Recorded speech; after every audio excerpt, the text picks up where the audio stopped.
اس وقت اس کی عمر 27 سال تھی۔ وہ حضور اکرم صلی اللہ علیہ وسلم کے قتل کی سازش میں شریک تھا، لیکن وہ قتل کے لیے جانے والوں کے گروہ میں شامل نہیں تھا۔ اسے 7 سال پہلے کی وہ رات گزرے ہوئے کل کی طرح یاد تھی۔ وہ اس قتل پر بھی خوش تھا اور ناخوش بھی۔ خوش اس لیے کہ اس کے اپنے قبیلے کے ہی ایک آدمی نے اس کے مذہب کو، جو بت پرستی تھی، باطل کہہ دیا اور اپنے آپ کو خدا کا پیغمبر کہہ دیا۔ ایسے دشمن کے قتل پر خوش ہونا فطری بات تھی، اور وہ ناخوش اس لیے تھا کہ وہ اپنے دشمن کو للکار کر آمنے سامنے کی لڑائی لڑنے کے قائل تھا۔ اس نے سوئے ہوئے دشمن کو قتل کرنے کی کبھی سوچی ہی نہیں تھی۔ بہرحال اس نے اس سازش کی مخالفت نہیں کی، لیکن قتل کی رات جب قاتل رسول خدا کو مقررہ وقت پر قتل کرنے گئے تو آپ صلی اللہ علیہ وسلم کا مکان خالی تھا۔ وہاں گھر کا سامان بھی نہیں تھا، نہ آپ کا گھوڑا تھا اور نہ اونٹنی۔ قریش اس امید پر سوئے ہوئے تھے کہ صبح انہیں خوشخبری ملے گی کہ ان کے مذہب کو جھٹلانے اور انہیں اپنے نئے مذہب کی طرف بلانے والا قتل ہو گیا ہے، مگر صبح وہ ایک دوسرے کو مایوسی کے عالم میں دیکھ رہے تھے۔ پھر وہ سرگوشیوں میں ایک دوسرے سے پوچھنے لگے، محمد کہاں گیا؟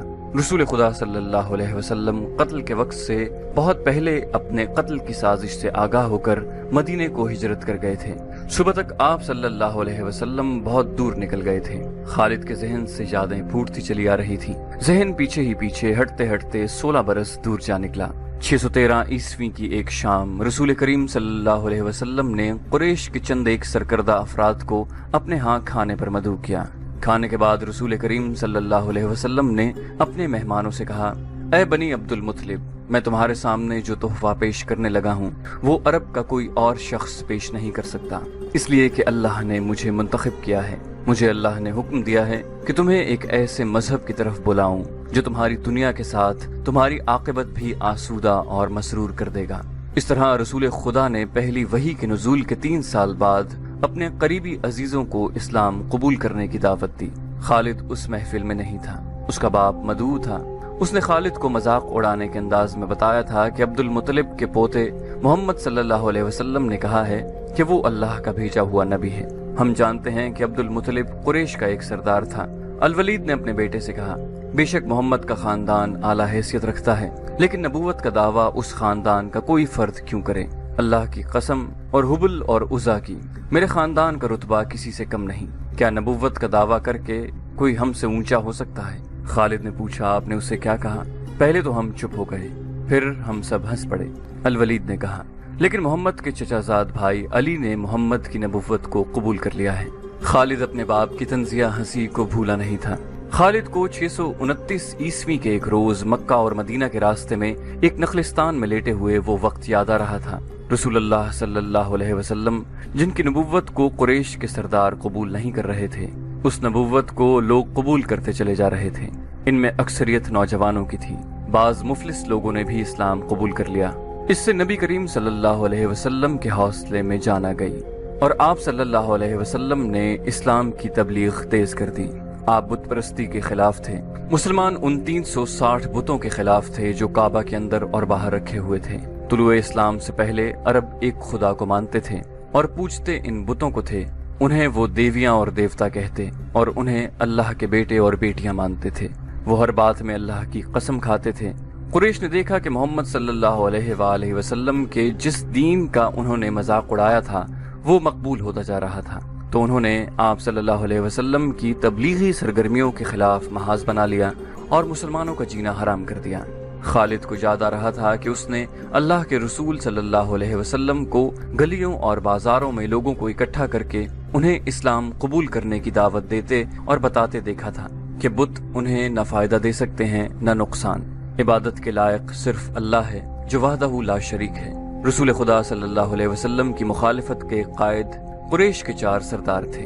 ایک تو خالد کا باپ الولید تھا، دوسرا نبی کریم صلی اللہ علیہ وسلم کا اپنا چچا ابو لہب تھا، تیسرا ابو سفیان اور چوتھا ابو الحکم تھا جو خالد کا چچا زاد بھائی تھا۔ مسلمانوں پر سب سے زیادہ ظلم اور تشدد اسی شخص نے کیا تھا۔ وہ جہالت کی حد تک کینہ پرور اور مسلم کش تھا، اسی لیے مسلم اسے ابو جہل کہتے تھے۔ یہ نام اتنا عام ہوا کہ لوگ جیسے اس کا اصل نام بھول ہی گئے ہوں۔ تاریخ نے بھی اس پستہ قد، بھینگے اور لوہے کی طرح مضبوط آدمی کو ابو جہل کے نام سے ہی یاد رکھا ہے۔ خالد کو یہ یادیں پریشان کرنے لگیں، شاید شرمسار بھی۔ قریش کے لوگوں نے رسول خدا صلی اللہ علیہ وسلم کے گھر میں کئی بار غلاظت پھینکی تھی۔ جہاں کوئی مسلمان اسلام کی تبلیغ کر رہا ہوتا وہاں قریش کے آدمی جا پہنچتے اور ہلڑ مچاتے۔ بد اخلاق اور دھتکارے ہوئے آدمیوں کو رسول خدا صلی اللہ علیہ وسلم کو پریشان کرتے رہنے کے کام پر لگا دیا گیا تھا۔ خالد کو یہ اطمینان ضرور تھا کہ اس کے باپ نے محمد صلی اللہ علیہ وسلم کے خلاف ایسی کوئی گھٹیا حرکت نہیں کی تھی۔ وہ 2 مرتبہ قریش کے 3-4 سرداروں کو ساتھ لے کر رسول خدا کے چچا ابو طالب کے پاس یہ کہنے گیا تھا کہ وہ اپنے بھتیجے کو بتوں کی توہین اور نبوت کے دعوے سے روکے، ورنہ وہ کسی کے ہاتھوں قتل ہو جائے گا۔ ابو طالب نے ان لوگوں کو دونوں مرتبہ ٹال دیا۔ خالد کو اپنے باپ کی بہت بڑی قربانی یاد آئی۔ عمارہ خالد کا بھائی تھا۔ وہ خاص طور پر خوبصورت نوجوان تھا۔ وہ ذہین تھا اور اس میں بانک پن تھا۔ خالد کے باپ الولید نے اپنے اتنے خوبصورت بیٹے عمارہ کو قریش کے 2 سرداروں کے حوالے کیا اور انہیں کہا کہ اسے محمد کے چچا ابو طالب کے پاس لے جاؤ اور اس سے کہو کہ میرا بیٹا رکھ لو اور اس کے بدلے محمد صلی اللہ علیہ وسلم ہمیں دے دو۔ خالد اپنے باپ کے اس فیصلے پر کانپ اٹھا تھا، اور جب اس کا بھائی عمارہ دونوں سرداروں کے ساتھ چلا گیا تو خالد تنہائی میں جا کر رویا۔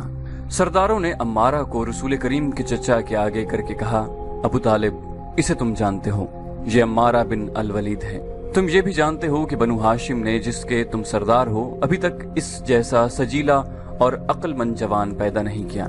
یہ ہم ہمیشہ کے لیے تمہارے حوالے کرنے آئے ہیں۔ اسے اپنا بیٹا بنا کر رکھو، یہ تمام عمر تمہارا فرما بردار رہے گا، اور اگر اسے اپنا غلام بنا لو گے تو قسم ہے اللہ کی تم پر اپنی جان بھی قربان کر دے گا۔ مگر تم اسے میرے حوالے کیوں کر رہے ہو؟ ابو طالب نے پوچھا، کیا بنو مخزوم کی ماؤں نے اپنے بیٹوں کو نیلام کرنا شروع کر دیا ہے؟ کہو اس کی کتنی قیمت چاہتے ہو، اس کے عوض ہمیں اپنا بھتیجا محمد دے دو۔ قریش کے ایک سردار نے کہا، تمہارا یہ بھتیجا تمہاری رسوائی کا باعث بن گیا ہے۔ اس نے تمہارے آباء و اجداد کے مذہب کو رد کر کے نیا مذہب بنا لیا ہے۔ کیا تم دیکھ نہیں رہے کہ تم نے اس قبیلے میں آدمی کو آدمی کا دشمن بنا دیا ہے؟ تم میرے بھتیجے کو لے جا کر کیا کرو گے؟ قتل۔ قریش کے دوسرے سردار نے جواب دیا، ہم محمد کو قتل کریں گے، یہ بے انصافی نہیں ہوگی۔ تم دیکھ رہے ہو کہ ہم تمہارے بھتیجے کے بدلے تمہیں اپنا بیٹا دے رہے ہیں، یہ بہت بڑی بے انصافی ہوگی۔ ابو طالب نے کہا، تم میرے بھتیجے کو قتل کرو گے اور میں تمہارے بیٹے کو پالوں گا اور اس پر خرچ کروں گا اور اسے بہت اچھی زندگی دوں گا۔ تم میرے پاس کیسا انصاف لے کر آئے ہو؟ میں تمہیں عزت سے رخصت کرتا ہوں۔ خالد نے جب اپنے بھائی کو اپنے سرداروں کے ساتھ واپس آتے دیکھا اور سرداروں سے سنا کہ ابو طالب نے یہ سودا قبول نہیں کیا تو خالد کو دلی مسرت ہوئی تھی۔ محمد صلی اللہ علیہ وسلم کا تم نے کیا بگاڑ لیا تھا ابو سلیمان؟ خالد کی ذات سے ایک سوال اٹھا۔ اس نے خیالوں ہی خیالوں میں سر ہلایا اور دل ہی دل میں کہا، کچھ نہیں۔ بے شک محمد صلی اللہ علیہ وسلم کا جسم طاقتور ہے، لیکن رکانہ بن عبد یزید جیسے پہلوان کو اٹھا کر پٹخنے کے لیے صرف جسمانی طاقت کافی نہیں۔ رکانہ بن عبد یزید رسول کریم صلی اللہ علیہ وسلم کا چچا تھا جس نے اسلام قبول نہیں کیا تھا۔ یہ عرب کا مانا ہوا پہلوان تھا۔ نامی گرامی پہلوان آئے جنہیں اس نے ایک ہی داؤں میں پٹخ کر اٹھنے کے قابل نہیں چھوڑا۔ وہ وحشی انسان تھا، صرف لڑنا مارنا جانتا تھا۔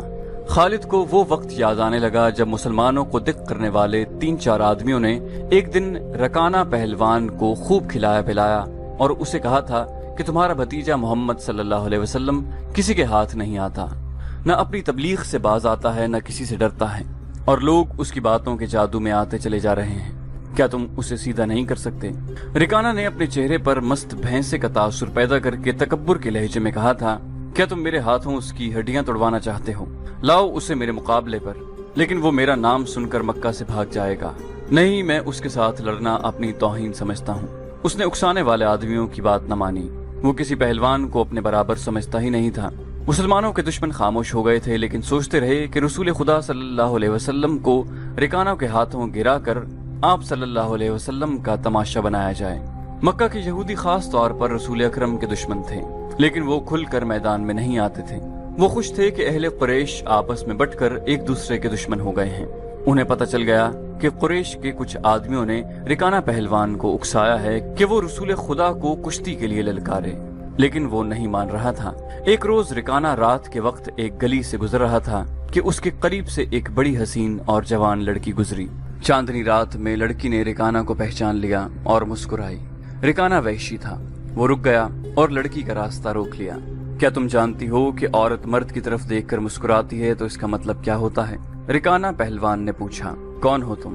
اس کا مطلب یہ ہوتا ہے کہ عورت اس مرد کو چاہتی ہے۔ اس جوان لڑکی نے جواب دیا، میں سبت بنت ارمن ہوں۔ اوہ، ارمن یہودی کی بیٹی، رکانہ نے کہا اور لڑکی کے کندھوں پر ہاتھ رکھ کر اسے اپنے قریب کر کے بولا، کیا میرا جسم تجھے اتنا اچھا لگتا ہے اور کیا میری طاقت؟ سبت نے پیچھے ہٹتے ہوئے کہا، تمہاری طاقت نے مجھے مایوس کر دیا ہے، تم اپنے بھتیجے سے ڈر گئے ہو۔ رکانہ نے گرج کر پوچھا، کون کہتا ہے؟ سبت نے جواب دیا، سب کہتے ہیں۔ پہلے محمد کو گراؤ، میں اپنا جسم تمہیں انعام میں دوں گی۔ خدا کے بیٹوں اور بیٹیوں کی قسم، تیری بات پوری کر کے تیرے سامنے لاؤں گا۔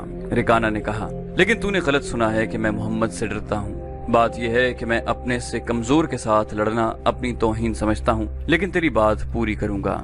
مشہور مورخ ابن حشام نے لکھا ہے کہ رسول کریم صلی اللہ علیہ وآلہ وسلم نے خود رکانہ پہلوان کو کشتی کے لیے للکارا تھا، لیکن دوسرے مورخ ابن الاسیر نے جو شہادت پیش کی ہے وہ صحیح ہے کہ رکانہ نے محمد صلی اللہ علیہ وسلم کو کشتی کے لیے للکارا اور اس نے کہا تھا، میرے بھائی کے بیٹے، تم بڑے دل اور بڑی جرت والے آدمی ہو۔ میں یہ بھی جانتا ہوں کہ تم جھوٹ بولنے سے نفرت کرتے ہو، لیکن مرد کی جرت اور صداقت کا پتہ اکھاڑے میں چلتا ہے۔ آؤ میرے مقابلے میں اکھاڑے میں اترو، اگر مجھے گرا لو تو میں تمہیں اللہ کا بھیجا ہوا نبی مان لوں گا، اللہ کی قسم تمہارا مذہب قبول کر لوں گا، لیکن یہ ایک بھتیجے اور چچا کی کشتی نہیں ہوگی۔ رسول خدا صلی اللہ علیہ وسلم نے رکانہ کی للکار کے جواب میں کہا، ایک بت پرست اور سچے دین کے ایک پیغمبر کی لڑائی ہوگی، تو ہار گیا تو اپنا وعدہ نہ بھولنا۔ مکہ میں یہ خبر صحرا کی آندھی کی طرح پھیل گئی کہ رکانہ پہلوان اور محمد صلی اللہ علیہ وسلم کی کشتی ہوگی، اور جو ہار جائے گا وہ جیتنے والے کا مذہب قبول کر لے گا۔ قریش کا بچہ مرد و زن اور یہودی ہجوم کر کے آ گئے۔ مسلمانوں کی تعداد بہت تھوڑی تھی، وہ تلواروں اور برچھیوں سے مسلح ہو کر آئے، کیونکہ انہیں خطرہ محسوس ہو رہا تھا کہ قریش کشتی کو بہانہ بنا کر رسول خدا صلی اللہ علیہ وسلم کو قتل کر دیں گے۔ عرب کا سب سے زیادہ طاقتور اور وحشی پہلوان رکانہ بن عبد یزید رسول کریم صلی اللہ علیہ وسلم کے مقابلے پر اترا۔ اس نے رسول خدا پر تنزیہ نظر ڈالی اور آپ صلی اللہ علیہ وسلم پر پھپتی کسی۔ آپ صلی اللہ علیہ وسلم مکمل خاموشی اور اطمینان سے رکانہ کی آنکھوں میں آنکھیں ڈال کر دیکھتے رہے کہ وہ بے خبری میں کچھ داؤ نہ کھیل جائے۔ رکانہ آپ کے ارد گرد یوں گھوما جیسے شیر اپنے شکار کے ارد گرد گھوم گیا ہو اور اب اسے کھا جائے گا۔ ہجوم رسول اکرم صلی اللہ علیہ وسلم کا مذاق اڑا رہا تھا۔ مسلمان خاموش تھے، وہ دل ہی دل میں اللہ کو یاد کر رہے تھے۔ انہوں نے اپنی تلوار کے دستوں پر ہاتھ رکھے ہوئے تھے، پھر نہ جانے کیا ہوا۔ رسول اکرم صلی اللہ علیہ وسلم نے کیا داؤ کھیلا۔ ابن الاسیر کہتا ہے کہ آپ صلی اللہ علیہ وسلم نے رکانہ کو اٹھا کر زمین پر پٹخ دیا۔ رکانہ زخمی شیر کی طرح اٹھا اور غرا کر آپ صلی اللہ علیہ وسلم پر حملہ آور ہوا۔ آپ صلی اللہ علیہ وسلم نے پھر وہی داؤ کھیلا اور اسے پٹخ دیا۔ وہ اٹھا تو آپ نے اسے تیسری بار پٹخا۔ بھاری بھرکم جسم 3 بار پٹخا گیا تو کشتی جاری رکھنے کے قابل نہ رہا۔ رکانہ سر جھکا کر اکھاڑے سے نکل گیا۔ ہجوم پر سناٹا طاری ہو گیا اور مسلمان ننگی تلواریں اور برچھیاں ہوا میں لہرا لہرا اور اچھال اچھال کر نعرے لگا رہے تھے۔ رسول اللہ صلی اللہ علیہ وسلم نے للکار کر کہا، چچا رکانہ، اپنا وعدہ پورا کر اور یہی اعلان کر کہ آج سے تو مسلمان ہے۔ رکانہ نے قبول اسلام سے صاف انکار کر دیا تھا۔ خالد نے نخلستان میں لیٹے لیٹے اپنے آپ سے کہا، یہ طاقت جسمانی نہیں تھی۔ رکانہ کو یوں 3 بار پٹخنا تو دور کی بات ہے، اسے کوئی پچھاڑ بھی نہیں سکتا تھا۔ رسول اکرم صلی اللہ علیہ وسلم کا تصور خالد کے ذہن میں نکھر آیا۔ وہ آپ صلی اللہ علیہ وسلم کو اچھی طرح سے جانتا تھا، لیکن اب وہ محسوس کر رہا تھا جیسے وہ محمد صلی اللہ علیہ وسلم کوئی اور تھے جنہیں وہ بچپن سے جانتا تھا۔ اس کے بعد آپ صلی اللہ علیہ وسلم نے جو رخ اختیار کیا تھا اس میں خالد آپ صلی اللہ علیہ وسلم کو نہیں پہچانتا تھا۔ نبوت کے دعوے کے بعد خالد کی آپ صلی اللہ علیہ وسلم کے ساتھ بول چال بند ہو گئی تھی۔ وہ آپ کے ساتھ 2 ہاتھ کرنا چاہتا تھا، لیکن وہ رکانہ کی طرح پہلوان نہیں تھا۔ وہ میدان جنگ میں لڑنے والا اور لڑنے والوں کی قیادت کرنے والا جنگجو تھا، لیکن اس وقت مسلمان فوج کی صورت میں لڑنے کے قابل نہیں تھے۔ سبسکرپشن کے بٹن کو دبائیے اور بیل آئیکن پر کلک کیجیے تاکہ آپ کو تمام ویڈیوز فوراً ملتی رہیں، اور ویڈیو پسند آنے کی صورت میں اسے لائک، شیئر اور کامنٹ کرنا مت بھولیے۔